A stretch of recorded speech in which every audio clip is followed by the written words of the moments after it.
യമുനാനദിയിലിറങ്ങി സന്ധ്യാവന്തനാദികൾ നിർവഹിക്കാനായിട്ട് അക്രൂരിൽ പുറപ്പെട്ടപ്പോൾ അദ്ദേഹത്തിന്റെ മനസ്സിലൊരു ഈഷൽ വന്നു. താൻ കുട്ടികളെ കൊണ്ടുവന്ന കാര്യം നന്ദഗോപരോടും യശോദരോടും പറഞ്ഞിട്ടില്ല. കൊണ്ടുണ്ടെന്ന് പറഞ്ഞിട്ടുണ്ട്, പക്ഷെ അവിടെ എന്തൊരു അപകടം ഉണ്ടായെന്നുള്ളത് പറഞ്ഞിട്ടില്ല. എന്തെങ്കിലും ഒരു അപകടം ഇപ്പൊ അവിടെ ഉണ്ടായാൽ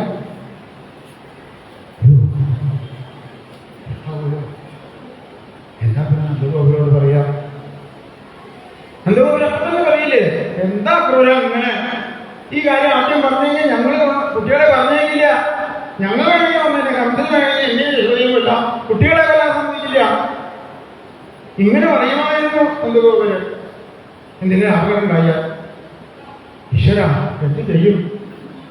വേണ്ട, എങ്കിലും കൊണ്ട ഇവിടെ എല്ലാം അവസാനിപ്പിക്കാം, ജലസമാധിയായിട്ട് ജീവൻ വെടിയാമെന്ന മട്ടിൽ അക്രൂരര് സന്ധ്യാവന്തനത്തിന് ഇറങ്ങിയ യമുനാനദിയിൽ രണ്ട് മുങ്ങി താഴ്ന്നു, കുറച്ച് രണ്ട് താഴ്ന്നു കടന്നു പൊങ്ങുന്നത് വിചാരിച്ച ഇതോടുകൂടി അങ്ങനെ തീരണേ. കുട്ടികളൊക്കെ എവിടേക്കാച്ച ഓടി രക്ഷപ്പെട്ടോട്ടെ, മനസ്സിന്റെ അടുത്തേക്ക് എത്തരുത്, എന്തെങ്കിലും അപകടമായാലോ.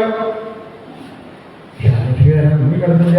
അക്രൂര് വെള്ളത്തിന്റെ വേഗത്തിൽ നിന്ന് പൊന്തി വന്നു, വീണ്ടും വന്നു മുങ്ങി. മുങ്ങിയപ്പോണ്ട് കുട്ടികൾ രണ്ടും വെള്ളത്തിന്റെ ഉള്ളില്. ഇവരവിടെ തേരിലിരിക്കാൻ പറഞ്ഞിട്ട് ആ കുട്ടികളിപ്പോ വെള്ളത്തിൽ എങ്ങനെ വന്നു? അപ്പൊ അക്രൂരൊന്നും ഉയർന്നു പൊങ്ങി നോക്കിയപ്പോ അവർ തേരിലുണ്ട്. അപ്പൊ തേരിലുണ്ട് കുട്ടികള്, അതേസമയം വെള്ളത്തിലുണ്ട്.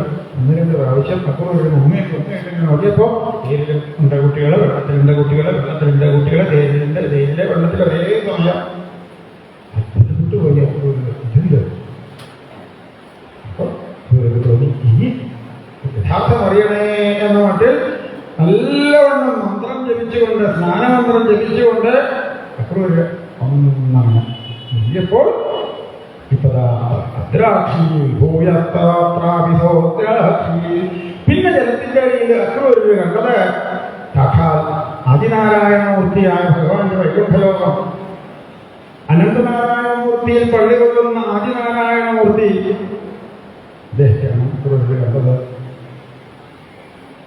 ശേഷഭഗവാൻ, കല്യാണസ്വാമി, നാരായണ ഭഗവാൻ, ശ്രീകൃഷ്ണൻ, ഇതാണ് അക്രൂരത്തിൽ വ്യക്തമായി.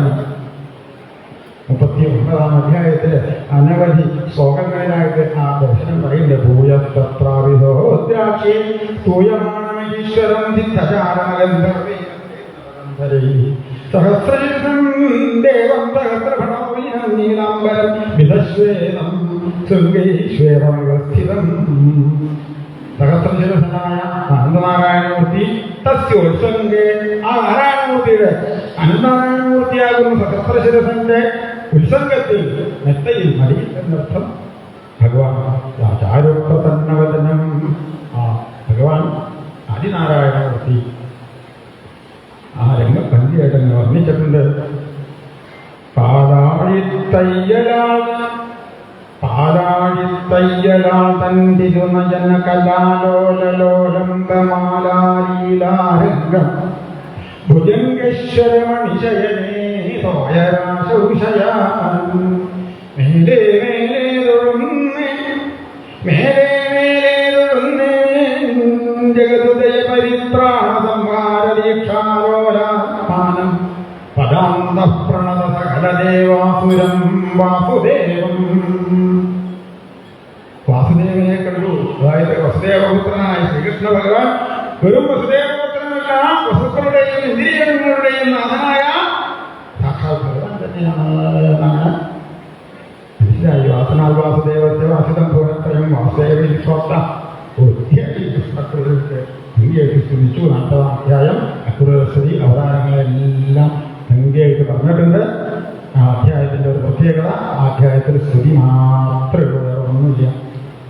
സ്തുതികൾ ധാരാളം ഭാഗവതത്തിലുണ്ടെങ്കിലും മറ്റ് പല അധ്യായങ്ങളിലും വേറെയും കാര്യങ്ങൾ ആ അധ്യായത്തിൽ പറഞ്ഞിട്ടുണ്ടോ. ഇതിൽ സ്തുതി മാത്രമേ ഉള്ളൂ. അക്രൂരൊക്കെ വാദാനം തുടങ്ങി സ്തുതി കഴിയുന്നത് വരെ ഭഗവാന്റെ എല്ലാ അവതാരങ്ങളെയും കീർത്തിച്ചുകൊണ്ട് അക്രൂരെ സ്തുതിച്ചു. ആ ജലത്തിൽ വെച്ച് തന്നെ ഭഗവാൻ ശ്രീവാസുദേവൻ ആദിനാരായണമൂർത്തി അക്രൂരരെ അനുഗ്രഹിച്ചു. ജലത്തിൽ നിന്ന് കയറി വന്ന് അക്രൂരര് സന്തോഷത്തോടുകൂടി കുട്ടികളുടെ അടുത്തേക്ക് അങ്ങനെ നടന്നപ്പോ എന്താ അത്ഭുതമുണ്ടോ ചോദിച്ചു.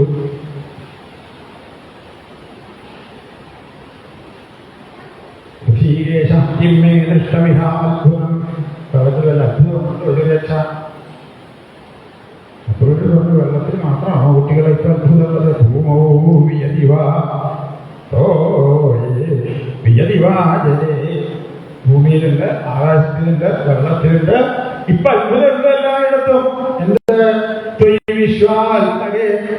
വിശ്വാത്മകനായ വിശ്വസ്വരൂപനായ നിങ്ങള് ഇവിടെ അവതരിച്ചതിന്റെ ശേഷം അത്ഭുതങ്ങളെ ഉള്ളൂ. തമദ്ഭുതം ബാലകമം കുലക്ഷണം എന്ന് തുടങ്ങി അത്ഭുത സ്വരൂപമായ അവതാരം മുതൽ ഇങ്ങോട്ടെല്ലാം അത്ഭുതമാണ്. അത്യത്ഭുതം ചരിതം സുമംഗലംഗ ആനന്ദ സമുദ്രമഗ്നാ. കുട്ടികളെ അത്ഭുതങ്ങൾ നിങ്ങൾ കണ്ടുകൊണ്ടിരിക്കുകയല്ലേ? എന്തായാലും അത്ഭുതം അത്ഭുതം എന്ന് പറഞ്ഞാൽ എന്താ? ആലോചിച്ച് നോക്കാം. എന്ത് അത്ഭുതം എന്ന് പറഞ്ഞാൽ?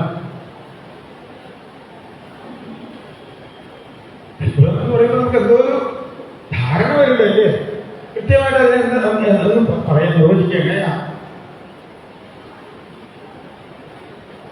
നമ്മൾക്ക് മനസ്സിനെയും ശരീരത്തെയും എന്ന് പറഞ്ഞാൽ മനസ്സിനെയും ഇന്ദ്രിയങ്ങളെയും ഒരുപോലെ ആനന്ദിപ്പിക്കുകയും അതേസമയം വിവരിക്കാൻ സാധിക്കാതെ വരികയും ചെയ്യുന്നതായ ഒരു വസ്തുവിനെയോ സംഭവത്തെയോ ദേശത്തെയോ ആളെയോ പ്രവൃത്തിയെയോ ഒക്കെ അത്ഭുത സ്വരൂപമായിട്ട് നമുക്ക് നിർവചിക്കാം.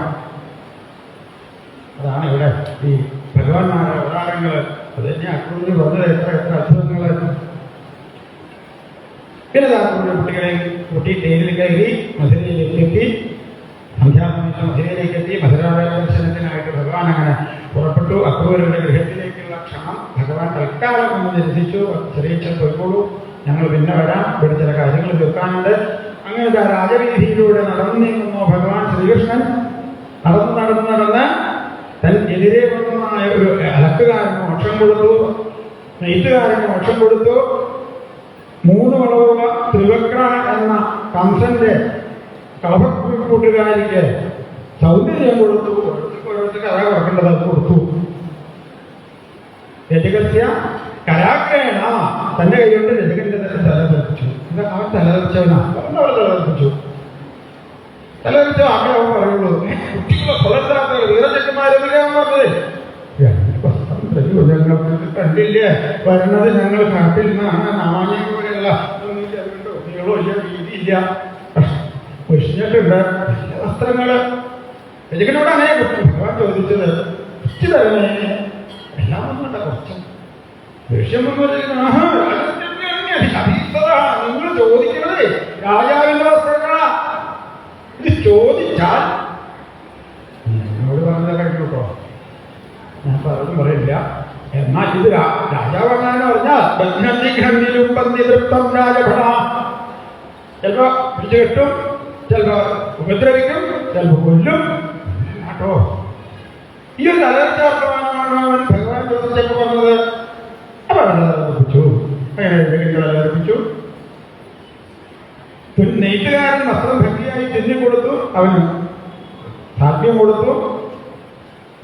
മാലാകാരൻ മാല സമർപ്പിച്ചു, അവൻ മോക്ഷം കൊടുത്തു.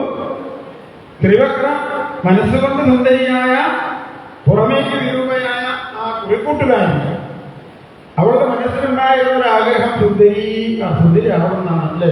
അവളുടെ മനസ്സിലേന്നല്ല, ഏത് സ്ത്രീകളുടെയും മനസ്സിലുള്ള ആഗ്രഹം സൗന്ദര്യം വേണം എന്ന് തന്നെയാണ്. അതിലപ്പുറമൊന്നുമില്ല. ഉള്ളിലങ്ങനെയാവും ചിന്ത, എന്നെ പോലെ സുന്ദരിയായിട്ട് വേറെ ആരും ഉണ്ടാവില്ല എന്നാണ്. ആരും സുന്ദരി വിളിച്ചിട്ടില്ല അവിടെ ഇതുവരെ. കൂലിപ്പെണ്ണ വിളിച്ചാണ് ഭഗവാൻ വിളിച്ചു. സുന്ദരി വിളിച്ചപ്പോഴേ എന്തൊരു സന്തോഷമുണ്ടായത്. അതോടുകൂടി ഭഗവാൻ കഴിയുന്നത് തൊട്ട് സുന്ദരിയുടെ അവളുടെ വളവ് നിന്ന് സുന്ദരിയായി തീർന്നു. ത്രൈലോക്യ സുന്ദരി, സുന്ദരിയായി.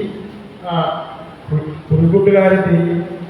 എല്ലാ സംശയം സുന്ദരതരം ലോകത്തിൽ വെച്ച് ഏറ്റവും സുന്ദരമായ ഭാവം അത് ഭഗവാനാണ്. ആ ഭഗവാനാണ് ഒന്നാണ് സ്പർശിച്ചത്.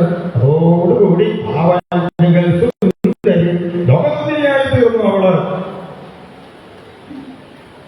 ഭഗവാൻ ഇങ്ങോട്ട് സുന്ദരാനോട് ഗൃഹത്തിലേക്ക് വരണേന്ന് പറഞ്ഞു. ഭഗവാൻ അവനെ ചിരിച്ചു. എന്താ വേണ്ടത്?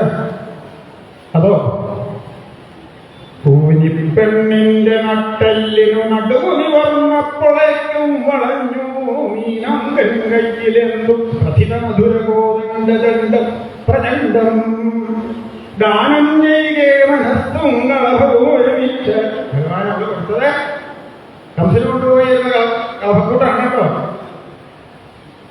അൽക്കാരൻ പറഞ്ഞാലും നമ്മൾ പറഞ്ഞില്ല, അൽക്കാരൻ അങ്ങനെയുള്ളതാണെന്ന് പറഞ്ഞു. പക്ഷെ ഇവിടെ അതല്ല പറഞ്ഞത്, ഇത് നിങ്ങൾക്കാണ് യോജിക്കുക, മഹാരാജാവിനോടൊന്നും അല്ല, നിങ്ങൾ കൊടുത്തോളുന്നാണ്. ദാനം ചെയ്യേ മനസ്സും കളഭവും, ഇത് കൊടുക്കണോടുകൂടി അവിടെ തന്റെ മനസ്സും കൂടി ഭഗവാൻ സമർപ്പിച്ച് കഴിഞ്ഞിരിക്കണോ. ദാനം ചെയ്യേ മനസ്സും കളഭവും ഒരുമിച്ച് ആ സമയത്ത് ആ കുറിക്കൂട്ടുകാരിക്കാനിൽ തോന്നി, പെട്ടെന്ന് അവളുടെ മനസ്സിലുണ്ടായ ഒരു ആഗ്രഹം, ആണിൽ തോന്നി രാധാരമണന് ഒരു കുറിക്കൂട്ടുകാരത്തിയാവാൻ ഒരു പ്രാവശ്യെങ്കിലും അദ്ദേഹത്തിന്റെ കൂട്ടുകാരത്തിയാവണേന്ന് രാധാരമണനാണ്. എന്നും രാധയെ നിത്യം ലഭിപ്പിക്കുന്നവനാണ്. ആ രാധയുടെ ഭാഗ്യത്തിന്റെ ചെറിയൊരംശമെങ്കിലും തനിക്ക് ലഭിക്കില്ലേ എന്ന മട്ടിൽ അവളുടെ ആഗ്രഹം പ്രവർത്തിച്ചു. ഏഷ്യാമി, ഞാൻ വരാമെന്ന് പറഞ്ഞു. ഭഗവാൻ അവളെ പറഞ്ഞേച്ചു. പിന്നെ വില്ലമ്പലത്തിലേക്ക് കയറി ചെന്നു. വില്ലമ്പലം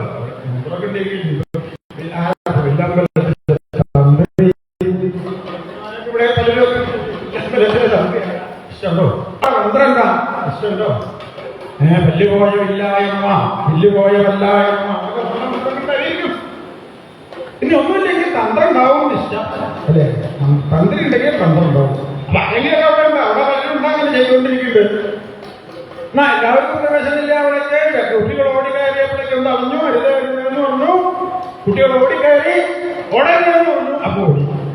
ചാടരുതെന്ന് പറഞ്ഞു, ചാടി. കുട്ടികളെങ്ങനെയാണ് ഓടരുതെന്ന് പറഞ്ഞു, അവിടെ ചാടരുതെന്ന് പറഞ്ഞു, ചാടി. അപ്പോഴേക്കും വീട്ടിന്റെ അവിടെ തിരിക്കുന്ന കുട്ടികൾ തൊടരുതെന്ന് പറഞ്ഞു, തൊട്ടു.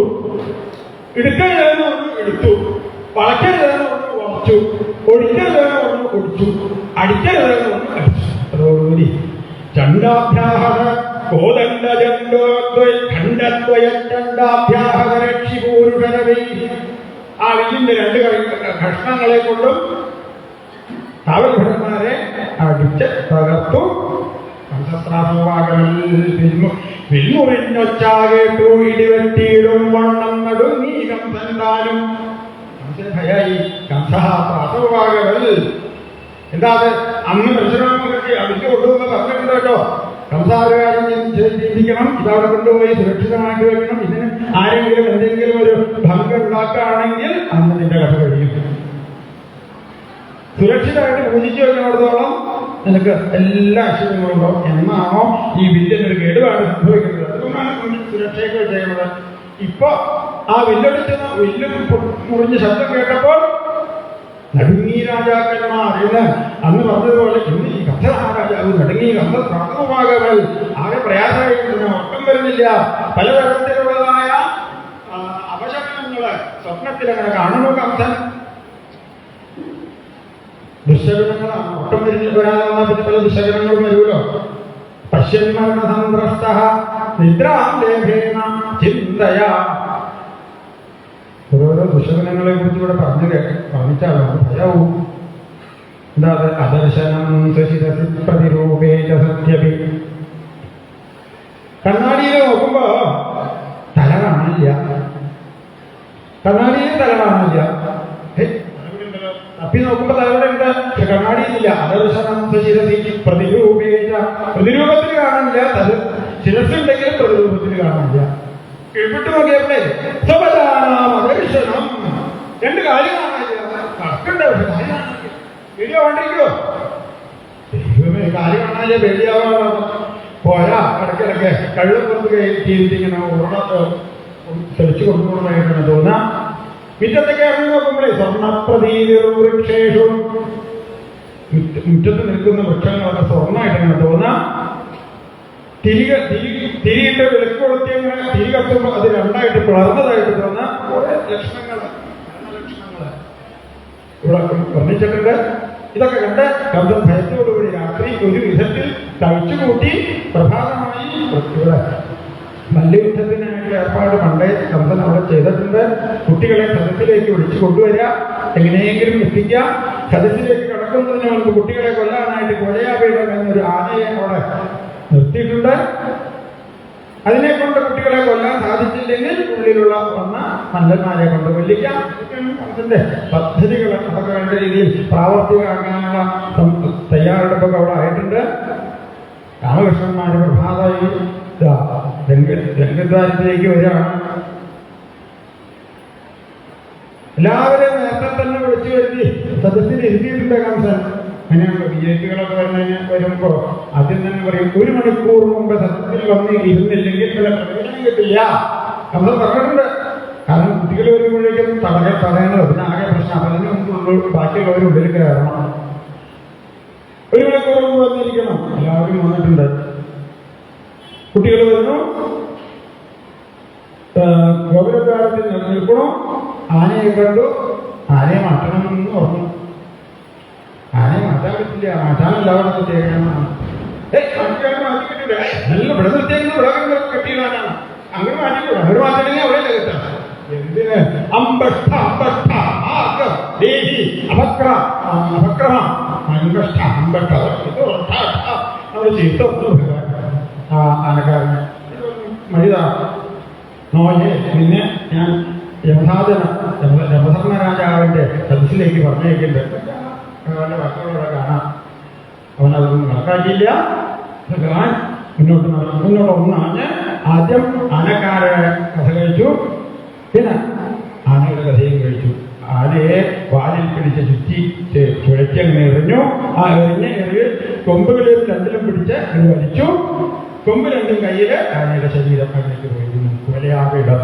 ആ 2 കൊമ്പുകൾ നല്ല ആനക്കൊമ്പുകൾ, ഭംഗിയുള്ള ആനക്കൊമ്പുകൾ. ഭഗവാൻ നോക്കി ഏട്ടാ നല്ല ഭംഗിയുണ്ടല്ലേ. ഒരായുധം വേണ്ടതാണ് നമുക്ക് നടക്കുമ്പോൾ ഉണ്ടായിരുന്നില്ലേ പോലും ചന്ദ്രൻ. അതാണ് ഗോപന്മാർക്ക് ഭംഗിയില്ല. ഒരു ക്രൗര്യം വേണ്ട. ഏമായിട്ട് നല്ല ആനക്കൊമ്പ്. അതോ ഒന്നാന്തരം ലക്ഷണമൊത്ത കൊമ്പനാണ് കുലയാവിയുടെ. 1000-10,000 ബലമുള്ള കുലയാവിടം എന്ന ലക്ഷണമൊത്ത കൊമ്പൻ.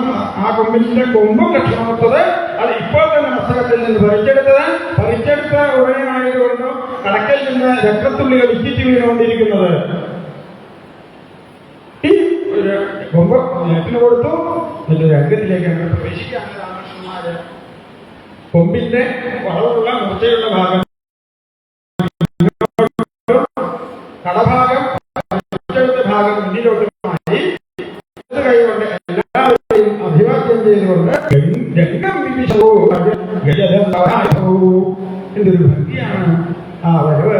നോക്കൂ പറയാ. നോക്കൂ ആ കുട്ടികള് നല്ലോണം വിയർത്തിട്ടുണ്ട്. നെറ്റിയിലും മാർഗമായി ധാരാളം വിയർത്ത് ഒടിഞ്ഞ തുള്ളികൾ രത്നത്തിൽ മുത്തുക പോലെ അങ്ങനെ പറ്റിപ്പിച്ച് നൽകും.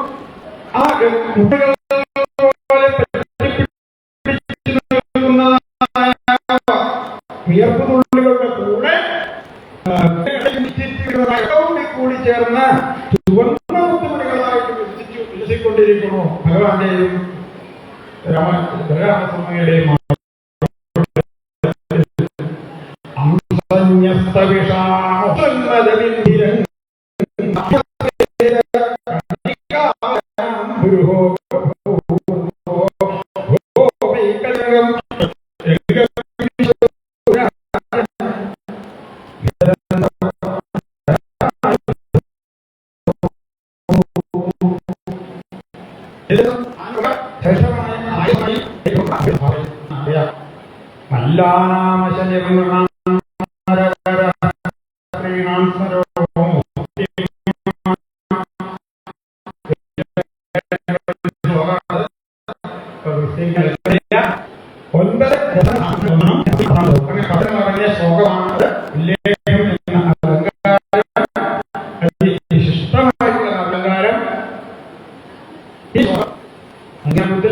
ശ്രീകൃഷ്ണചന്ദ്രൻ മങ്ങിയാർക്കോട്ട് ഏകദേശം 1.5 മണിക്കൂർ നേരം 1.5 മണിക്കൂർ കൊണ്ടാണ് ശ്ലോകാഭിനയിച്ച് തീർക്കുക. ഒന്നിനെ പലതായി കാണുന്നതാണ് ഉല്ലേഖം.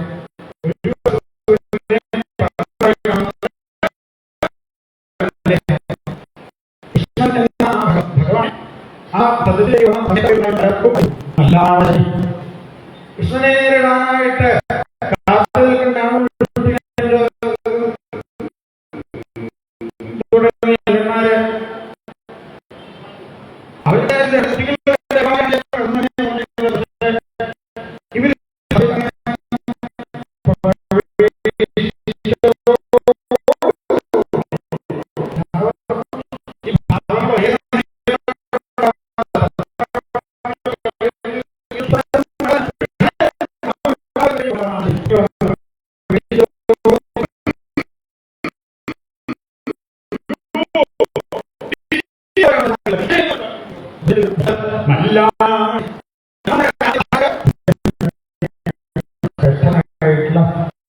രക്ഷാധികാരി അവിടുത്തെ രാജാവ് സ്ത്രീകൾക്കൊക്കെ തോന്നി സ്മരോ കാമദേവൻ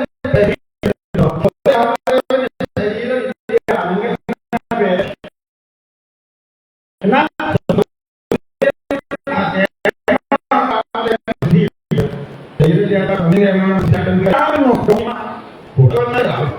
വിശേഷമൊന്നുമില്ല.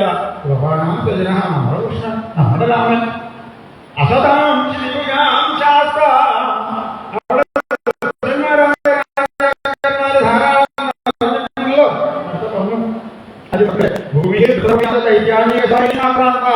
ഭൂമിയിൽ ദൈത്യന്മാര്, ഭൂമിയിൽ അസുരന്മാര് രാജാക്കന്മാരെന്ന വ്യാജേന അവതരിച്ചിട്ടുണ്ട്. എന്നിട്ടാണ് ഭൂമിക്ക് ഭാരം വർദ്ധിച്ച് ഭഗവാൻ അവതരിക്കുന്ന തീരുമാനിച്ചിട്ടുണ്ട്. അപ്പൊ ഇവിടെയുള്ള ആ രാജാക്കന്മാര് പലരും അസുരന്മാരാണ്. അവർക്കൊക്കെ ശാസ്താവ് എന്ന് പറഞ്ഞാൽ ശാസ്ത്രത്തെ നിർവഹിക്ക് നടത്തുന്നവൻ അല്ലെങ്കിൽ രക്ഷിക്കുന്നവനാണ്. ദേവരി അവരുണ്ട്, അവരും ഇങ്ങനെ കാത്തിരിക്കുക. കുട്ടികൾ വഴിയില്ലോ ദോഷം കേൾക്കാണ്ട്, പ്രവൃത്തിയിൽ കേൾക്കാണ്ട്, വിദഗ്ധയിൽ കേൾക്കാണ്ട്, പാലിക്കാൻ ഹാനി നിർത്തിയിട്ട് കേൾക്കാണ്ട് എങ്ങനെ കുട്ടികൾ കടന്നു വരും? ദേവകി എന്താ പറ്റുമോ? പറ്റിയിരിക്കും. നമ്മുടെ കുട്ടികളല്ലേ, അവർക്ക് അതെല്ലാം കഴിവില്ലേ? അവതാരബന്ധത്തിൽ നമുക്ക് ബോധ്യമായില്ലേ? എന്നാലും എനിക്കൊരു വിഷമം. ആനയുടെ അടുത്തുന്നത് കുട്ടികൾ രക്ഷപ്പെടുമോ? എന്തെങ്കിലും കുട്ടികൾക്ക് സംഭവിക്കില്ലേ? സുമിത്രോ ശിശു അങ്ങനെയാണ് സേവത്തിൽ ദേവിക്ക് കുട്ടി കുറവ്.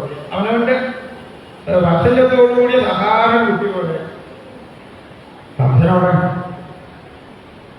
എഴുന്നള്ളിയിരിക്കുന്നത്. ഏറ്റവും ഉയർന്ന മഞ്ചത്തിലെ കംസൻ എഴുന്നള്ളിയിരിക്കുന്നുണ്ട്. കംസൻ എന്താ തോന്നിയത്? കംസൻ തീർച്ചയായും ആ മരണം മുമ്പിൽ വന്നേണ്ടി വന്നു. സാധാരണക്കാര്, പാമരന്മാര്, ജ്ഞാനികള്, അവർക്ക് അദ്ദേഹത്തെ ഒരു കൊള്ളരാത്തവനായിട്ടാണ് തോന്നിയത്. വിഗ്രഹാരാജതേ വിരാട്, ഒരു വികൃതൻ കൊള്ളരാത്തവൻ, ഇടയച്ചക്കൻ. അതാണ് ആർക്ക്? വിരാട വിദുഷ. മഹർഷീശ്വരന്മാര്, യോഗീശ്വരന്മാര് തത്വം പരം യോഗിനാം. യോഗീശ്വരന്മാർക്ക് ഇത് തന്നെയാണ് പരമമായ തത്വം. ബുദ്ധിയായി തത്വം ജ്ഞാനമദ്വയം. തത്വങ്ങള് ഏതിനെയാണോ തത്വം തത്വം തത്വം എന്ന് പറയുന്നത്, ആ തത്വം ഇതാ ഇപ്പോൾ മുമ്പിൽ നിന്നിരിക്കുന്നു. തത്വം പരം യോഗിനാം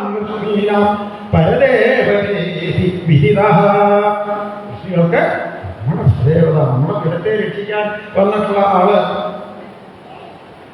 ഇത് പ്രസിദ്ധമാണല്ലേ. യാദവവംശത്തിന് ഉള്ള കളങ്കത്തെ തീർക്കാനായിട്ട് ഭഗവാൻ യാദവവംശത്തിൽ തന്നെ അവതരിക്കണമെന്ന് തീരുമാനമെടുത്തു. പ്രസിദ്ധമാണ്. അങ്ങനെ പലർക്കും പല രീതിയിലുള്ള ആ ഭാവം ഈ ശ്ലോകത്തിൽ അവിടെ വർണ്ണിച്ചിട്ടുണ്ട്. രംഗപ്രവേശം 1.5-2 മണിക്കൂറോളം അഭിനയിക്കുന്ന ആ ശ്ലോകം ഏകദേശം കുറച്ച് നേരം കൊണ്ട് നമ്മൾ അനുസ്മരിച്ചു. അതിന്റെ സ്വാരസ്യം വ്യക്തമാക്കാൻ വേണ്ടിയിട്ടാണ് ഇത്രയുണ്ട് അതിന് മഹാത്മ്യം എന്ന് പറഞ്ഞത്. അത് മാത്രം വിസ്തരിക്കാം, വിരോധമില്ല. പക്ഷെ അത് മാത്രമായാൽ നമ്മുടെ അവതരിപ്പിച്ച സമയത്തിൽ വേറെ ഒന്നും പറയാൻ സാധിക്കില്ല. പിന്നെ മല്ലയുദ്ധം, ഗംഭീരമായിട്ടുള്ള മല്ലയുദ്ധം. രാമോരോ മല്ലവീരസ്തോ മുട്ടികായുധം. രാമനും കൃഷ്ണനും രാമപട്ടികന്മാരോട് മല്ലയുദ്ധം. രാമപുരൻ ഭഗവാനോട്, മുട്ടികൻ ബലരാമനോട് വിഷ്ണുഭൂൽ മുട്ടിഗോപി മുട്ടികന്മാരെ നിഗ്രഹിച്ച് മറ്റു മല്ലന്മാരെ എല്ലാം ഓടിച്ച് അവിടെ ഗോപന്മാരെ കളിയാടാൻ തുടങ്ങിയപ്പോൾ കംസൻ പലതരത്തിലുള്ള ആജ്ഞകളൊക്കെ പുറപ്പെടുവിച്ചു. വസുദേവനെ കൊല്ലണം, ദേവകിയെ കൊല്ലണം, യാദവന്മാരെയൊക്കെ അടിച്ചോടിക്കണം, കൃഷ്ണനെ കൊല്ലണം. ഉറക്കൊക്കെ കംസൻ വിളിച്ചു പറഞ്ഞ ആജ്ഞകളൊന്നും ആരും ശ്രദ്ധിച്ചിട്ടില്ല. അവർക്കതൊന്നും ശ്രദ്ധേയമില്ല. ഈ കുട്ടികളുടെ കളിയും കണ്ടുകൊണ്ട് അവിടെ ഇങ്ങനെ ഇരിക്കുന്നു. പ്രത്യേകിച്ച് വൃന്ദാവന ക്രീഡ, അവിടെ വൃന്ദാവനത്തിലെ കുട്ടികൾ എങ്ങനെയാണോ കളിക്കുന്നത് അതുപോലെ ഇതാ കളിച്ചുകൊണ്ടിരിക്കുന്നു. ഭഗവാൻ കംസന്റെ ഉയർന്ന മഞ്ചത്തിലേക്ക് ചാടിക്കയറി കംസന്റെ മുഖത്തേക്ക് ഒന്ന് നോക്കി അവിടെ നിന്ന് കംസനെ താഴേക്ക് തള്ളിയിട്ടു. കംസന്റെ മാറുടത്തിലേക്ക് ചാടി വീണു. മലർന്നു കിടന്ന കംസന്റെ മാറുടത്തിൽ ഇരുന്നു കൊണ്ട് രണ്ടു കാലുകളും രണ്ട് തോളുകളിലൂടെ രണ്ട് ഭാഗത്തേക്കായിട്ടിട്ട് കഴുത്തിന്റെ അവിടെ കയ്യങ്ങനെ വെച്ച് നോക്കി നല്ലോണം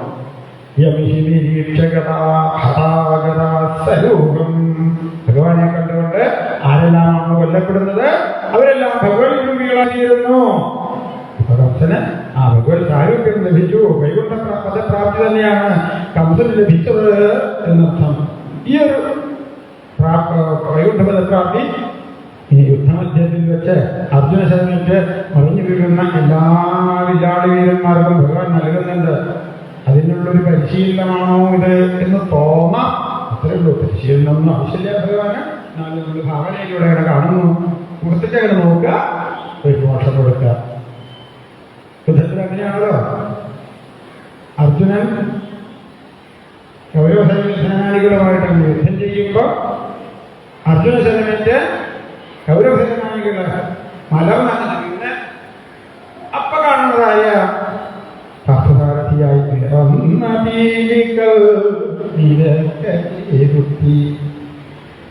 അഗ്രേ കൃത്വാകമപി ജലമം ജാനൈകേന തിഷ്ഠൻ പശ്ചാത് പാർത്ഥം പ്രയസഞ്ചാരക്ഷുഷാവേക്ഷമാണം സവ്യേതോത്രം കരസരസിജം ദക്ഷിണേ ജ്ഞാനമുദ്രാം ആദിഭ്രാണം വനസ്പതിവസം ഭാവന സൂതവേഷഃ.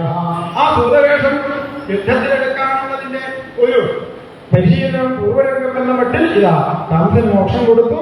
പിന്നെ ഉഗ്രസേനനെ തടവിൽ നിന്ന് മോചിപ്പിച്ച് രാജാവാക്കി അഭിഷേകം ചെയ്തു. ഉഗ്രസേന മഹാരാജാവ് നിഷേധിച്ചു. ഞാൻ നിൽക്കൊന്നും പറ്റില്ല എന്ന് പറഞ്ഞു. അല്ല, അങ്ങനെയാണ് രാജാവ് ആവേണ്ടത്, ഞാൻ കൃത്യനായിട്ട് നിൽക്കാമെന്ന് ഭഗവാൻ. ഞാൻ അങ്ങനെ മുത്തശ്ശൻ എന്താണോ ആജ്ഞാപിക്കുന്നത് അത് ഞാൻ ചെയ്തുകൊള്ളാമെന്ന് വാക്കു. രാമകൃഷ്ണന്മാരുടെ വിദ്യാഭ്യാസത്തിലേക്ക് പറഞ്ഞയക്കുന്നു.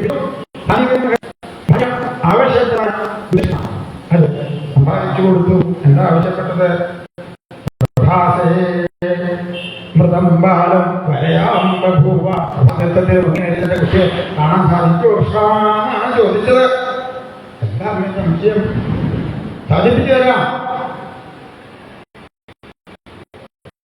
അവിടുന്ന് ഭഗവാൻ സമുദ്രത്തിൽ ചെന്നു. സമുദ്രത്തോട് ചോദിച്ചു, ഞാൻ കൊണ്ടുവന്നിട്ടില്ല. ശങ്കരന്റെ രൂപത്തിൽ അവനിക്ക് ഇഷ്ടമില്ല.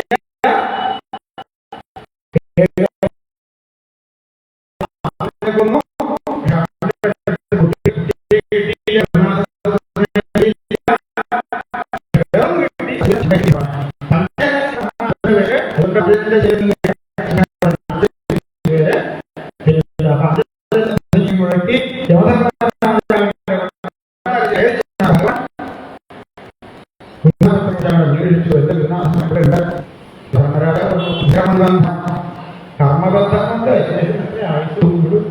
പോകും. അങ്ങനെയാണ് കണക്കിലെ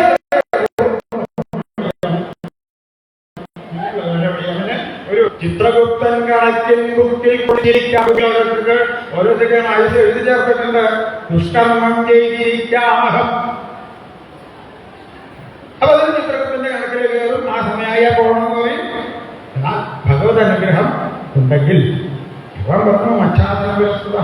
ഇത് എന്റെ കൽപ്പനയാണ്. കൊണ്ടുവരൂ കുട്ടിയെ. കുട്ടിയെ കൊണ്ടുകൊടുത്തു. ഗുരുനാഥൻ സമർപ്പിച്ചു. ഗുരുനാഥൻ അനുഗ്രഹിച്ചു. ഇഹത്തിലും പരത്തിലും ഒരുപോലെ നിങ്ങൾക്ക് മംഗളം സംഭവിക്കട്ടെ എന്ന് അനുഗ്രഹിച്ചു. ഛന്ദാംസി എന്ന് പറഞ്ഞാൽ വേദങ്ങൾ പിന്നെ വിദ്യ എന്നർത്ഥം. അപ്പോ അഭ്യസിച്ച വിദ്യകളെല്ലാം യാതയാമം എന്ന് പറഞ്ഞാൽ സമയം കഴിഞ്ഞിട്ട്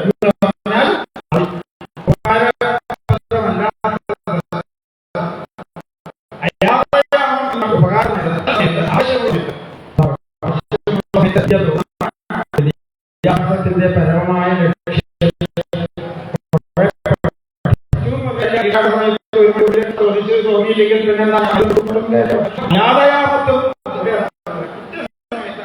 തോന്നാം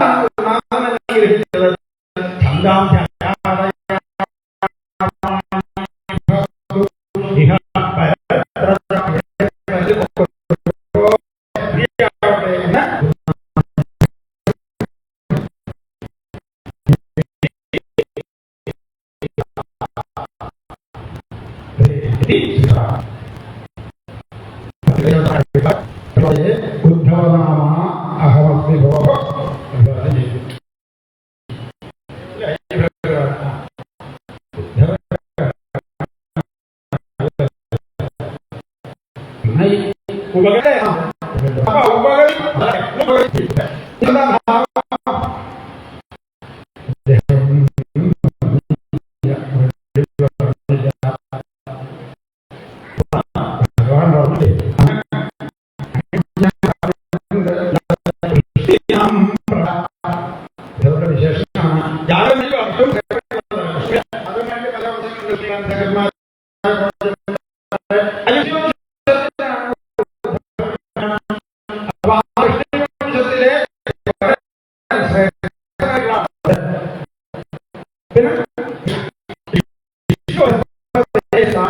ഇപ്പോൾ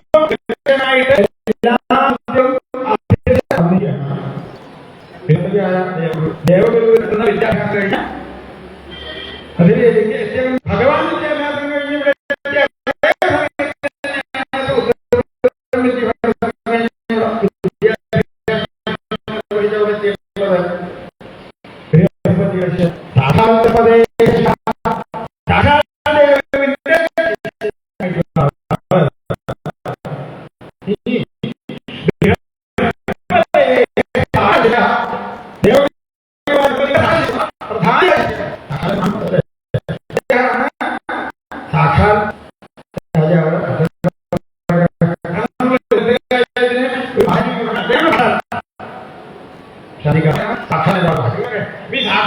പ്രാധാന്യം പറയാനായിട്ടാണ് ഉദ്ധവരുടെ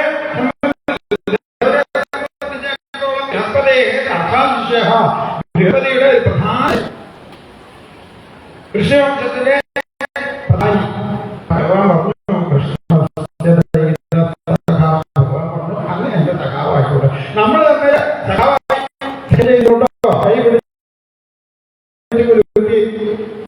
എന്താ സഖാവെന്ന് വാക്കിന്റെ അർത്ഥം? സമാന അറിയപ്പെടുന്നവർ അതാണ് വാക്കിന്റെ അർത്ഥം.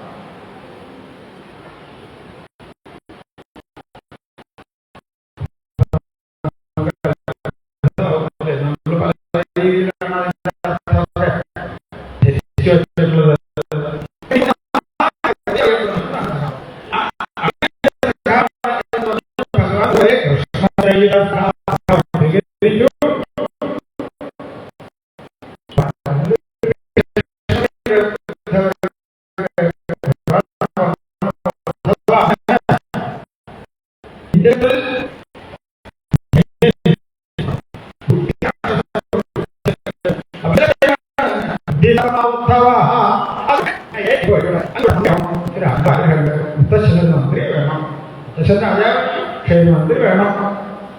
പറ്റുമോ? ഇല്ല, മന്ത്രി വേണം. മന്ത്രിയാണ് കൃഷ്ണീനാം പ്രവരഹ മന്ത്രി. മന്ത്രിയായി ഉദ്ധവര്. അപ്പൊ എന്തായി? ബൃഹസ്പതി ശാഖാ ശിഷ്യ കൃഷ്ണീനാം പ്രവരഹ കൃഷ്ണ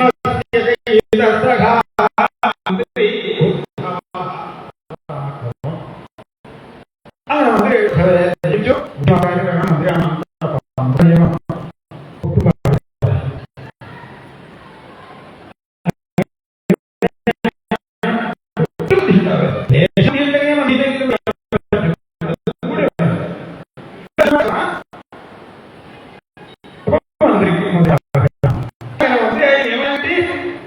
ഓഫീസിൽ പോയി എ സി റൂമിലിരുന്നിങ്ങനെ കാറ്റൊക്കെ കൊണ്ടിങ്ങനെ ഒപ്പിട്ടാക്ക പോലെ ഭയമില്ല. നല്ല മന്ത്രിമാരുടെ ഒരു ജോലി. അങ്ങനെ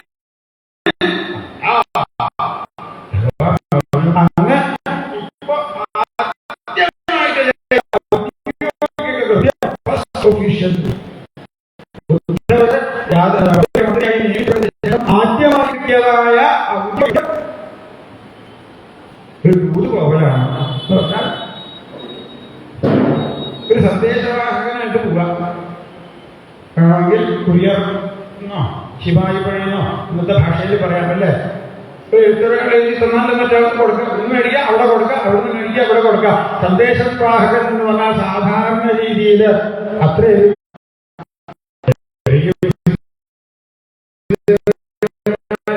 ചെയ്യുന്നതാണ്